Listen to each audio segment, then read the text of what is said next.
ಸೊಸೆ ಸೊಸೆ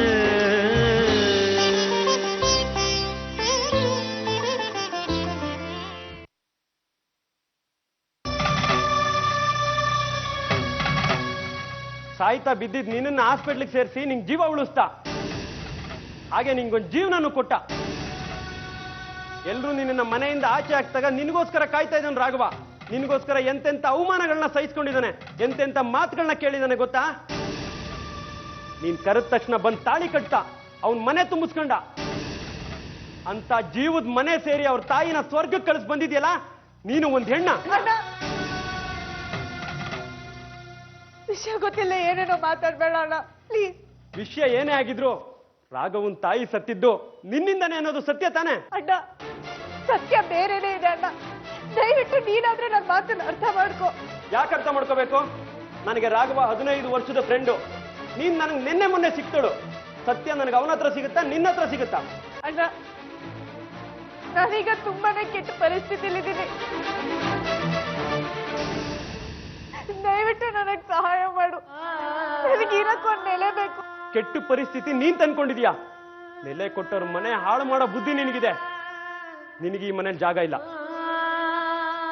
ಅಲ್ಲ ಕಣು ಕೃಷ್ಣ, ಮನೆ ಬಾಗ್ಲಿಗೆ ಪಾಪ ಹೆಣ್ಮಗಳು ಬಂದು ಆಶ್ರಯ ಕೇಳ್ತಿರುವಾಗ ಹೀಗೆಲ್ಲ ಮಾತಾಡೋದು ತಪ್ಪು ಕಣೋ. ಅಮ್ಮ, ಇಲ್ಲಿ ತನಕ ಈ ಮನೆಯಲ್ಲಿ ನಡೆದಿರೋದು ನಿನ್ನ ಮಾತು, ಇವತ್ತಿಂದ ನಡೆಯೋದು ನನ್ನ ಮಾತು. ನೋಡಮ್ಮ, ಇಲ್ಲಿ ತನಕ ನೀವ್ ಹೇಳಿದ್ದನ್ನ ನಾನ್ ಮಾಡಿದೀನಿ. ಇನ್ ಮುಂದೆ ನಾನು ಹೇಳೋದನ್ನ ನೀವು ಮಾಡಿ. ಈ ವಿಷಯದಲ್ಲಿ ನೀವು ತಲೆ ಹಾಕ್ಬೇಡಿ. ಅದು ಹಾಗಲ್ಲಪ್ಪ. ನೋಡಮ್ಮ, ಮಗಳು ಅಂತ ಇವಳನ್ನೇನಾದ್ರೂ ಈ ಮನೆ ಸೇರಿಸ್ಕೊಂಡ್ರೆ ಈ ಮನೆ ಮಗ ಮನೆ ಬಿಟ್ಟು ಹೋಗ್ತಾನೆ.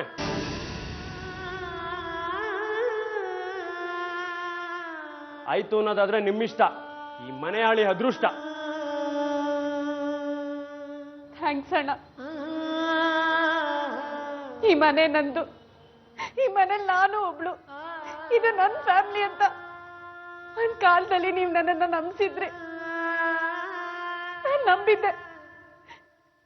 ಆದ್ರೆ ಅದೆಲ್ಲ ಸುಳ್ಳು ಅಂತ ಗೊತ್ತಾದ್ಮೇಲೂ ಆ ನಂಬಿಕೆ ಇಲ್ಲಿವರೆಗೂ ಹಾಗೆ ಉಳಿದಿತ್ತು. ಆದ್ರೆ ಇವತ್ತು ಈ ಮನೆ ನಂದಲ್ಲ, ನೀವೆಲ್ಲ ನನ್ನವರಲ್ಲ.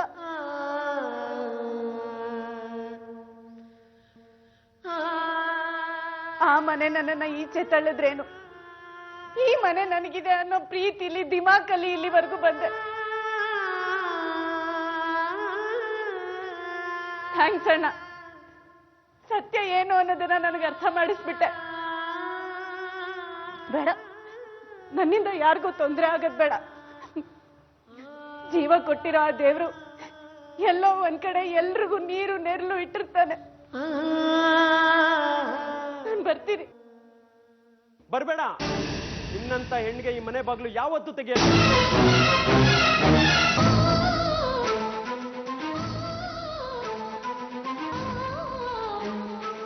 ನಾಟಕ ಬೇಡ. ಬೇಡ ಅಂದಿರೋ ಈ ಮನೆ ಆಶೀರ್ವಾದ ತಗೊಂಡು ಏನ್ ಮಾಡ್ತೀಯಾ? ನಿನ್ನಂತ ಕೆಟ್ಟವಳ ಮೇಲೆ ನಮ್ಮ ಅಮ್ಮನ ಆಶೀರ್ವಾದ ಇರೋದು ನನಗಿಷ್ಟ ಇಲ್ಲ. ಹೊರಡೋ.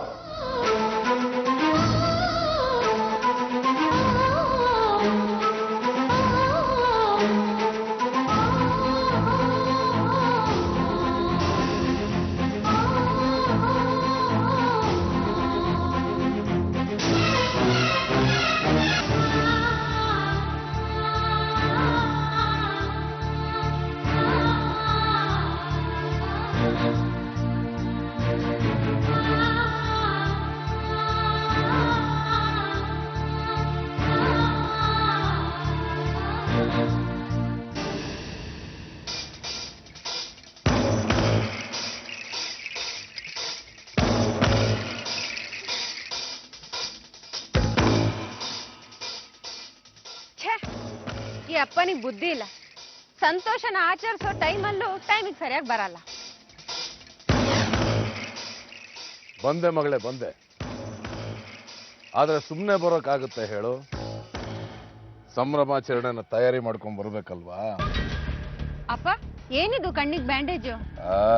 ಕೀರ್ತಿ ಕೊಟ್ಟಿಗೆ. ಏನಂದ್ರೆ? ಅವಳು ಮನೆಯಿಂದ ಔಟ್ ಆದ್ಲು ಅನ್ನೋ ಸಂತೋಷದ ವಿಷಯ ನೀನು ಹೇಳಿದ ಕೂಡಲೇ ಕೂತ್ ಜಾಗದಿಂದ ಜಂಪ್ ಮಾಡೋ ತರ ಇದ್ದೆ. ಬಾರಲ್ಲಿ ಗೋಡೆಗೊಂದು ಸಲಾಕೆ ಚುಚ್ಚಿದ್ರು. ಪ್ರತಿದಿನ ಅದನ್ನ ನೋಡ್ಕೊಂಡು ಹುಷಾರಾಗಿ ಎದ್ದೇಳ್ತಿದ್ದೆ. ಈ ಸಂತೋಷದ ವಿಷಯ ಕೇಳಿ ಅದನ್ನ ನೋಡ್ಲಿಲ್ಲ, ಚುಚ್ಕೊಂಡ್ಬಿಟ್ಟು. ಸತ್ಯ, ಕಣ್ಣಿಗೇನು ಆಗ್ಲಿಲ್ಲ. ಒಂದ್ 2-3 ಸ್ಟಿಚ್ಚು, ದಿನ ಬಿಟ್ಟು ದಿನ ಡ್ರೆಸ್ಸಿಂಗ್, 1 ವಾರದಲ್ಲಿ ಸರೋಗುತ್ತೆ ಕಮ್ಮ. ಇದರಿಂದ ಅರ್ಥ ಆಗೋದೇನು? ಕೀರ್ತಿ ವಿಷಯದಲ್ಲಿ ಸಂತೋಷ ಪಡೋದು ಅಪಾಯ ಅಂತಲ? ಅಲ್ಲ, ಪ್ರತಿ ದಿವಸ ನೀನ್ ಗುಂಡಾಗ್ತಿದ್ಯಾ ಅಂತ. ಬಿಡು ಮಗಳೇ, ಕೆಲವು ಅಭ್ಯಾಸಗಳ ಬಗ್ಗೆ ಮಾತಾಡದೆ ಇರೋದೇ ಒಳ್ಳೇದು. ನೋಡಿ, ಬಾ. ಏನು ಇವತ್ತು ನಿನ್ ಬರ್ತ್ಡೇನಾ? ನಿನ್ನಗ್ ಗೊತ್ತಿಲ್ಲದೆ ಇರೋ ನನ್ನ ಬರ್ತಡೇನಾ? ಕೀರ್ತಿ ಮನೆಯಿಂದ ಔಟ್ ಆಗಿರೋ ಖುಷಿ, ನಿಮ್ ಚಿಕ್ಕತ್ತೆ ಜಗತ್ತಿಗೆ ಗುಡ್ ಬೈ ಹೇಳಿರೋ ಖುಷಿ, ಒಗ್ಗಟ್ಟಿನ ಮನೆಗೆ ಶುರುವಾಗಿರೋ ದುಃಖದ ಮುಂಗಾರನ ಸೆಲೆಬ್ರೇಟ್ ಮಾಡೋದು ಬೇಡವಾ? ತೆಗಿ ಕೇಕು, ಹಚ್ಚು ಕ್ಯಾಂಡಲ್.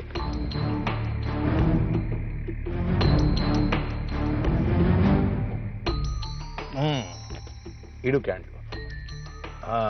ಒಂದೇ ಕ್ಯಾಂಡಲ್ ಸಾಕು. ಯಾಕೆಂದ್ರೆ ಇದು ನಮ್ಮ ಮೊದಲನೇ ಗಿನ. ಹಚ್ಚು.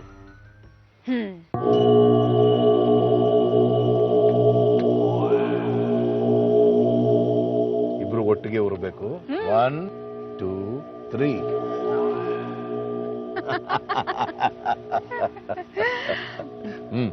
ಕೊಡಿಲಿ.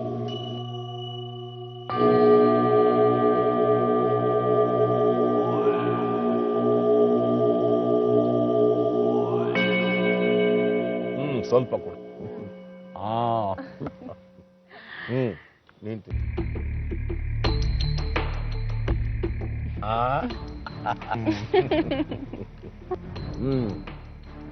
ಏನಂತಿದೆ ಮನೆ?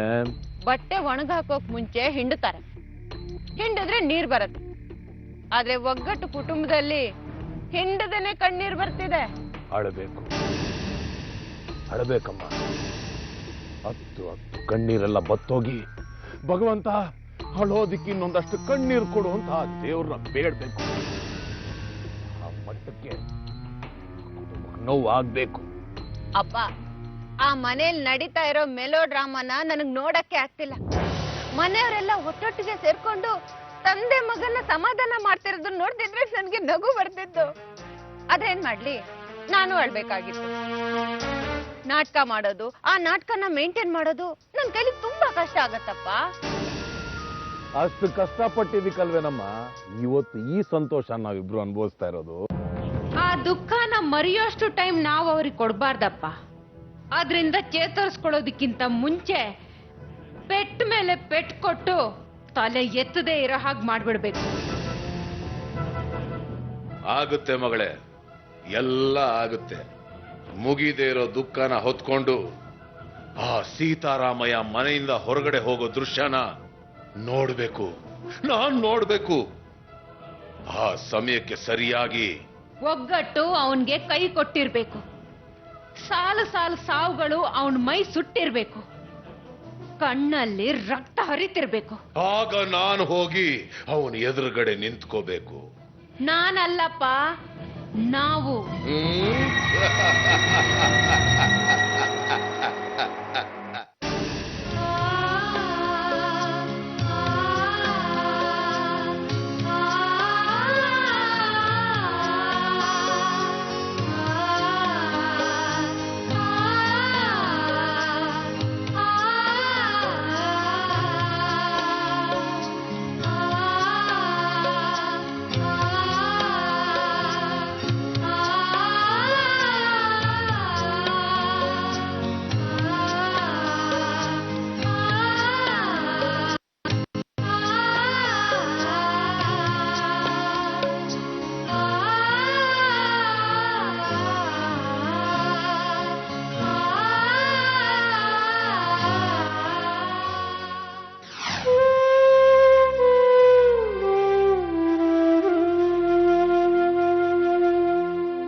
ಆಕಾಶ ನೋಡಬೇಕು ಅನ್ನಿಸ್ತು, ಅದಕ್ಕೆ ಬಂದೆ. ಮನಸ್ಸಿನಲ್ಲಿ ಲವಲವಿಕೆ ಇದ್ದಾಗ ಏನಾದರೂ ಮಾಡಬೇಕು ಅನ್ನೋ ಬಯಕೆ ಇರುತ್ತೆ. ಅದೇ ಆ ಮನಸ್ಸು ನಿರಾಸೆ ಆದಾಗ ಹೀಗೆ ಆಕಾಶ ನೋಡಬೇಕು ಅಂತ ಅನ್ಸುತ್ತೆ ಅಲ್ವಾ? ನಮ್ಮ ಜೊತೆ ನಗ್ನಗ್ತಾ ಇರಬೇಕಾದ ನಿನ್ನ ತಾಯಿ ಇವತ್ತು ಆಕಾಶದಲ್ಲೆಲ್ಲೋ ನಕ್ಷತ್ರ ಆಗಿ ಮಿಂಚ್ತಾ ಇದ್ದಾಳೆ.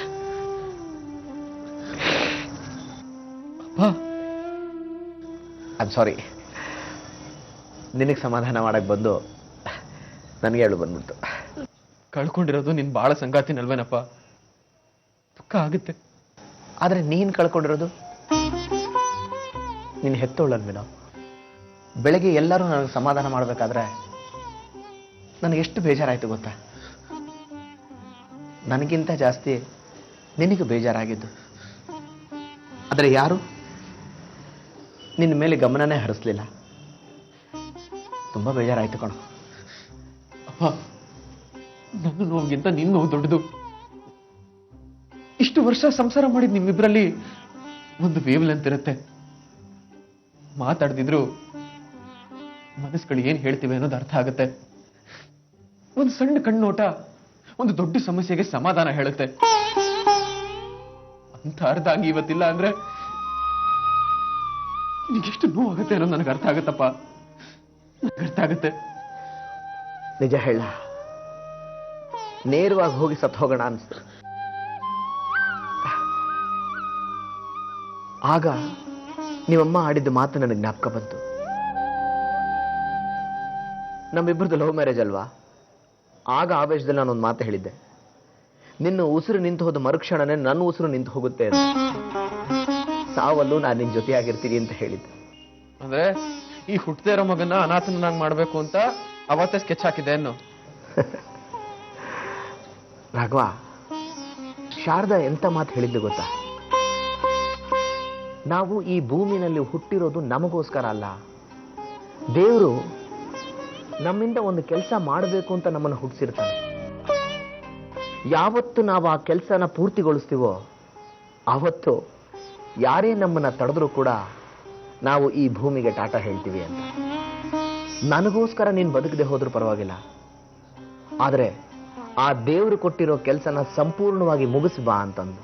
ಸರಿ, ಈ ಕಥೆನ ಸುಮ್ಮನೆ ಹೇಳ್ತಿದ್ಯಾ ಅಥವಾ ಅಮ್ಮನ್ ಸಾವನ್ ದುಃಖದಲ್ಲೇ ನಾನೇನಾದ್ರೂ ಈ ಭೂಮಿಗೆ ಟಾಟಾ ಹೇಳ್ಬಿಡ್ತೀನ ಅನ್ನೋ ಭಯದಲ್ಲಿ ಹೇಳ್ತಿದ್ಯಾ?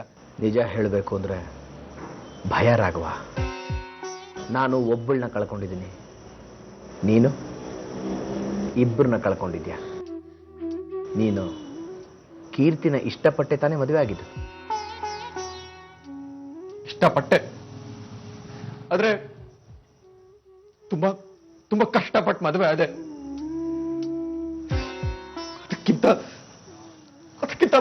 ಹತ್ತರಷ್ಟು ಕಷ್ಟ ಕೊಟ್ಟು ಹೊರಟೋದ್ಲು. ಬೇಡ ರಾಘವ, ಇನ್ನೊಬ್ಬರ ಮೇಲೆ ಕಂಪ್ಲೇಂಟ್ ಹಾಕೋದು ಬೇಡ. ಇನ್ನೊಬ್ಬರ ಮೇಲೆ ಕಂಪ್ಲೇಂಟ್ ಹಾಕಿದ್ರೆ ನಮ್ಮ ಮನಸ್ಸಿನಲ್ಲಿ ಕ್ರೋಧ ಹೆಚ್ಚಾಗುತ್ತೆ. ಕ್ರೋಧ ನಮ್ಮ ಮನಸ್ಸಿನಲ್ಲಿರೋ ಶಾಂತಿನ ನುಂಗುತ್ತೆ. ಇದ್ದು ಶಾಂತಿನೂ ಕಳ್ಕೊಳಕ್ ನಾನು ಮದುವೆ ಆಗ್ಬೇಕಾಗಿತ್ತಪ್ಪ, ಮದುವೆ ಆಗ್ಬೇಕಾಗಿತ್ತ. ಹತ್ಬಿಡು, ಚೆನ್ನಾಗಿ ಹತ್ಬಿಡು.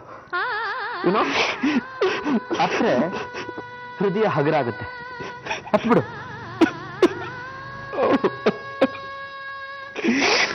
ಶಾರದಾ, ನೋಡು, ನಿನ್ ಮಗ ಅಳ್ತಾ ಇದ್ದಾನೆ, ನಿನ್ ತರನೇ ಅಳ್ತಾ ಇದ್ದಾನೆ. ನೀನು ಅವನಿಗೆ ಅಳೋರು ಹೇಳ್ಕೊಟ್ಟೆ, ಆದ್ರೆ ಅವನಿಗೆ ಸಮಾಧಾನ ಮಾಡೋದನ್ನ ನನಗೆ ಹೇಳ್ಕೊಡ್ಲಿಲ್ಲ. ಯೋಚನೆ ಮಾಡಬೇಡಪ್ಪ, ಅದನ್ನ ನಾನು ಹೇಳ್ಕೊಡ್ತೀನಿ. ನಾನು ನಿನ್ನ ತಾಯಿ ಜಾಗನ ತುಂಬೋದಕ್ಕೆ ಪ್ರಯತ್ನ ಪಡ್ತೀನಿ.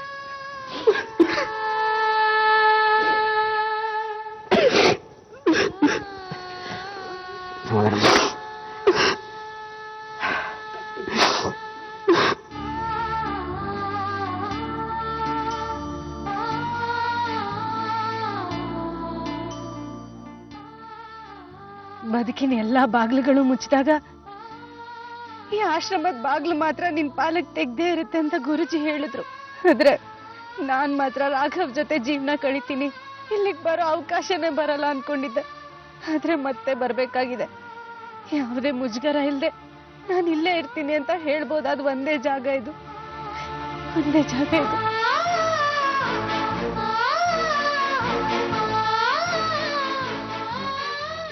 ಸುಮ್ಮನೆ ಸತ್ತಿದ್ದಾರೆ ಅಂತ ಹೇಳ್ಬೇಡ್ರಿ. ನಮ್ಮ ಗುರುಜಿಗೆ ಏನೂ ಆಗಿರಲ್ಲ. ದಯವಿಟ್ಟು ಬಾಡಿ ಅಂತ ಕರೆಯಬೇಡಿ, ಅವ್ರು ಸತ್ತಿರಲ್ಲ. ಸರಿ ಆಯ್ತು. ನಮಸ್ಕಾರ ಅಮ್ಮ. ನಮಸ್ಕಾರ. ನೀವ್ ಯಾರ ಬಗ್ಗೆ ಮಾತಾಡ್ತಾ ಇದ್ದಿದ್ದು? ಗುರುಗಳ ಬಗ್ಗೆ ಅಮ್ಮ. ಗುರುಜಿಗೆ ಏನಾಯ್ತು? ಏನಾಗಿದೆ ಅಂತ ಗೊತ್ತಾಗ್ತಾ ಇಲ್ಲಮ್ಮ. ಮಾನಸ ಸರೋವರ ಯಾತ್ರೆಗೆ ಹೋಗಿದ್ರಲ್ಲ, ಅಲ್ಲಿ ಲ್ಯಾಂಡ್ ಸ್ಲೈಡ್ ಆಗಿ ಕುಸ್ತು ನದಿಗೆ ಬಿದ್ದಿದ್ದಾರೆ. ಹುಡ್ಕೋಕ್ ಶುರು ಮಾಡಿದ್ದಾರೆ. ಅದಕ್ಕೆ ಮುಂಚೆ ಎಲ್ಲರೂ ಸತ್ತಿದ್ದಾರೆ ಅಂತ ಹೇಳ್ತಿದ್ದಾರೆ. ನೀವು ಹುಷಾರಾಗಿದ್ದೀರಮ್ಮ? ಏನಾದ್ರೂ ಹೇಳೋದಿತ್ತಾ? ಇಲ್ಲ, ಸುಮ್ಮನೆ. ಸರಿನಮ್ಮ, ಹೋಗ್ತಾ ಊಟ ಮಾಡ್ಕೊಂಡು ಹೋಗಿ. ಆಶ್ರಮಕ್ಕೆ ಬಂದವರು ಊಟ ಮಾಡದೆ ಹಾಗೆ ಹೋಗುವಾಗಿಲ್ಲ.